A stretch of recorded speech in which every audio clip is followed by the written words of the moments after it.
ములుగు నుంచి మొదలుకొని ఆదిలాబాద్ జిల్లా వరకు ప్రతి గ్రామాలను మీకు తెలుసు. ప్రధాన సమస్యలు ఆదివాసుల దగ్గర ఏం మీ దృష్టికి వస్తున్నాయి, ఎప్పటి వరకు పరిష్కరించే ప్రయత్నం చేస్తారు? వాస్తవానికి ఫారెస్ట్ సమస్యనే. మేము కూడా మా జనాలకు చెప్తున్నాం, కొత్తది కొట్టద్దు, పాతది వదిలిపెట్టదు. ఇదే నా నినాదం. గత 5 ఏళ్ళు టీఆర్ఎస్ పోరాటం కూడా అదే. అసెంబ్లీలో నేను గొంతు విప్పడం తోటే తర్వాత అది వాళ్ళు లాస్ట్లో డిసైడ్ ఓట్ల కోసం వాస్తవానికి తీసుకున్న నిర్ణయము. నిజంగా ప్రేమ ఉంటే 5 ఏళ్ళ కింద నుంచే చెప్పారు, కానీ చేయలేదు. అది తర్వాత వాటికి నీటు భూములు ఓకే బార్డర్ వేసి వాళ్ళ భూములు వాళ్ళకు ఇచ్చేయాలి. ఇక వాళ్ళ స్వాధీనంలో ఉన్నది వాళ్ళకి ఇచ్చేసేయండి. కొత్త దాంట్లోకి రాకుండా ఎంకరేజ్ కాకుండా అవేర్నెస్ ఇవ్వాలి. సేమ్ టైంలో 2 పంటలకు ఖచ్చితంగా అడవులలో దొరికేటువంటి నీటి వనరులను చెక్ డ్యాములు కావచ్చు, వాగులు కావచ్చు, తోగు ఇవన్నీ కూడా నిర్మించి 2 పంటలకు నీళ్ళు ఇచ్చి ఉన్న భూములను చేసి ఇంకెవరన్నా పేదలుంటే గుర్తించి వాళ్ళకి ఎక్కడైనా గవర్నమెంట్ భూములు ఇచ్చి లేదా వాళ్ళ ఆధీనంలో ఉన్న వాటికి చట్టబద్ధత కల్పించి మరి వారికి పూర్తి స్థాయిలో ఐటీడీఏ నుంచి కానీ ఉద్యోగాలు ఉపాధి అవకాశాలు కల్పిస్తే బ్రహ్మాండంగా పేదరికం అనేది నిర్మూలన జరుగుతుంది. లేకుంటే మనము ఇప్పుడు మీరు చూసిరు కేసీఆర్ పాలనలో 100 ఎకరాలు ఉన్న వాళ్ళకి రైతు బంధు వచ్చింది.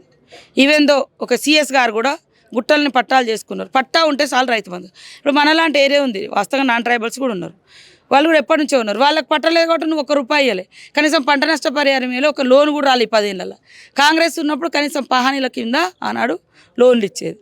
అట్లనే ఆదివాసులకు, గిరిజనులకు, మిగతా వర్గాలకు కూడా రూపాయి కూడా ఏం లబ్ధి జరగలే. కాబట్టి అది కూడా ఈ ఎలక్షన్లు అయిపోయిన తర్వాత సీఎం రేవంత్ రెడ్డి గారి ఆధ్వర్యంలో ఎవరి భూమికి వారికి పూర్తి స్థాయిలో న్యాయం జరిగే విధంగా, పంటలకు నీళ్ళు వచ్చే విధంగా, లోన్లు వచ్చే విధంగా, రుణమాఫీ అయ్యే విధంగా, రైతు భరోసా పథకం కింద రైతు బంధు లాంటి మనం రైతు భరోసా పెట్టాం వచ్చే విధంగా ఖచ్చితంగా నిర్ణయాలు తీసుకుంటాం. మంచి డైరెక్ట్ లబ్ధి జరిగే విధంగా కృషి చేస్తాం. సీతక్క సుగుణను గెలిపించడానికి కంకణం కట్టుకుంది. చివరి దశకు చేరుకున్నట్టేనా? తప్పకుండా మేము బార్డర్ దాటినాము, మెజార్టీ కోసం పరిగెడుతున్నాము. బార్డర్ దాటినాం, మెజార్టీ కోసం పరిగెడుతున్నాం. సుగుణక్కతో పాటు నాకు రాహుల్ గాంధీ మీద చాలా అమితమైన ప్రేమ ఉంది. వారి త్యాగాలు అందుకనే రాహుల్ గాంధీ గారిలో నేను ఒక అంబేద్కర్ని చూసిన, ఒక జ్యోతిరావు పూలే ఉంటారు, ఒక కన్షీరామ్ ఉంటారు, ఒక బహుజనవాది ఉంటారు, ఒక మహిళా సంక్షేమం కోసం ఆలోచించే ఒక మేధావులు ఉంటారు, మహిళా మేధావులు ఉంటారు. సో నేను దాదాపు 3 months నుంచి దగ్గర నుంచి అన్నీ ఉంటాయి. అంటే పేదరికంలో ఉన్నటువంటి వాళ్ళను అప్లిఫ్ట్ చేయాలన్నటువంటి కోరిక. దాన్ని చూస్తే ఇవాళ మోడీ గారికి ఆయనకు అర్బన్ నక్సలిజం కనబడుతుంది, లేకుంటే ఏదో పుస్తలు గుంజుకున్నట్టే ముస్లింలకు దోచిపెడతారు. ఎంత దుర్మార్గంగా మాట్లాడుతున్నారు. మరి నేను అడుగుతున్నాను, హిందువుల ఎజెండా కేవలం హిందువులే అంటున్నావు కదా, హిందువులు పూజించే గుడులు ఎన్ని కట్టించారు మీరు తెలంగాణలో? మరి వాళ్ళు పూజించే అగరబత్తికి ఎందుకు మీరు జిఎస్టీ వేస్తున్నారు? మరి వాళ్ళకి ఏమైనా స్పెషల్గా మీరు ఏమైనా సబ్సిడీలు ఇచ్చిరా, నిధులు ఇచ్చిరా, నిధుల కేటాయింపు ఇచ్చిరా? కేవలం ఓట్ల కోసం రెచ్చగొడుతున్నారు తప్ప ఇంకొకటి కాదు. హిందువులు ముస్లింలు 100 ఏళ్ళ నుంచి కలిసిమెలిసి ఉన్నారు. ఎవరి మొక్కులు వాళ్ళే, ఎవరి దేవుళ్ళు వాళ్ళు. కానీ గొడవలు అనేది ఎప్పుడు వస్తాయంటే రాజకీయ నాయకుల ప్రయోజనాల కోసం సృష్టించబడేటియే. కాబట్టి నేనేమంటే గుడిలో దేవుడు ఉండాలి, గుండెల్లో భక్తి ఉండాలి. జెండాల మీద దేవుడు బొమ్మలు వేసి రాజకీయ ఎజెండాలకు దేవుళ్ళని వాడొద్దు.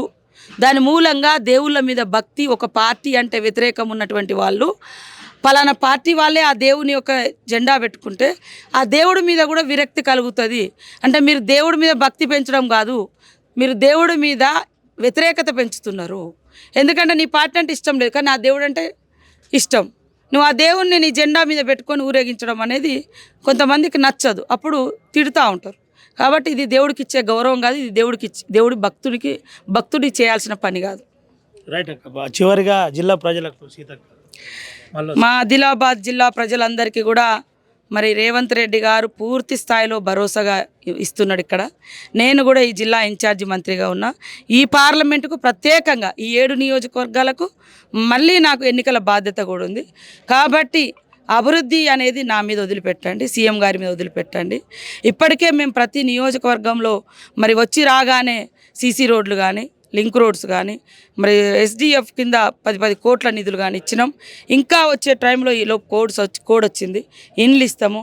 అదేవిధంగా ఏ గ్యారంటీలు అయితే ఒప్పుకున్నామో అది చేసే బాధ్యత నాది.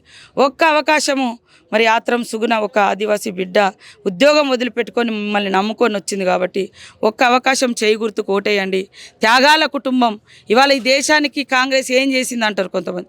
స్వతంత్రం తెచ్చింది, మీ ఊళ్ళలో లైట్ వేసినా, కరెంట్ ఇచ్చినా, బడి కట్టినా, గుడి కట్టినా, బోర్లు వేసిందైనా, రోడ్లు వేసిందైనా, ఇల్లులు కట్టించిందైనా, భూములు పంచిందైనా, ఆరోగ్యశ్రీ అయినా, ఇట్లా మహిళా గ్రూపులు అయినా ఎన్నో తీసుకొచ్చింది కాంగ్రెస్. కానీ ఇవాళ వాళ్ళు ఏం చేసిరు అంటే జిఎస్టీ తెచ్చినాం, పన్నులు వేసినాం అని చెప్తారు. అంతకంటే ఏమైనా ఉన్నదా? మీరు ఒక్కసారి ఆలోచించి ఒక్క అవకాశం మేమిద్దరు మహిళలుగా, నేను ఆమె తరపున అడుగుతున్నా, ఆత్రం సుగుణ తరపున నన్ను కూడా చూడండి. నేను మీకు ఏదున్నా అందుబాటులో ఉండి పనిచేసే వ్యక్తిని. దయచేసి జిల్లా అభివృద్ధి నా బాధ్యత.